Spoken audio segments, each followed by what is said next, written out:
All right, so it's got to cook for a second, so let me show you what to do first, and then I'm going to come back and show you some science stuff. Okay. You need a brand new bar of ivory soap, all right? It's got to be a fresh bar of ivory soap. And what I've done is you could just put the whole thing in there, but I've cut it into the pieces, so I want a little bit more surface area, all right? So now we're going to put it in the microwave, and we're going to put it in there for about, I don't know, maybe 80 seconds, a minute, minute and a half, somewhere around there, I don't know.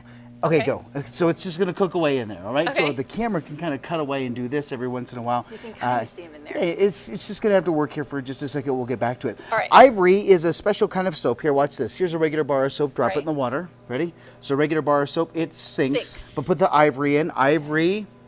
Floats. It's the soap that floats. And so why does it float?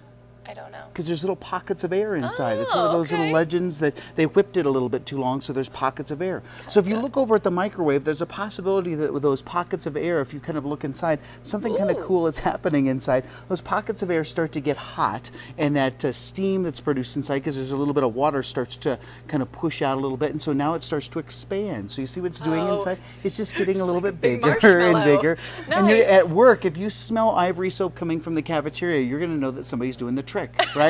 So it's the soap that floats. Busted. And they said that they whipped it just a little bit too long, so that's what the legend is. And so what a great kind of marketing ploy. Now, people who have tried it before and it said it didn't work, it's because they probably had ivory soap that was sitting in the cupboard for a long, long time. So you need the stuff that's pretty fresh. Gotcha. And a microwave works by taking those water molecules and rubbing those water molecules together and heating those up. And so that's why things that have water content will kind of work that way. Ready? I think it's almost done.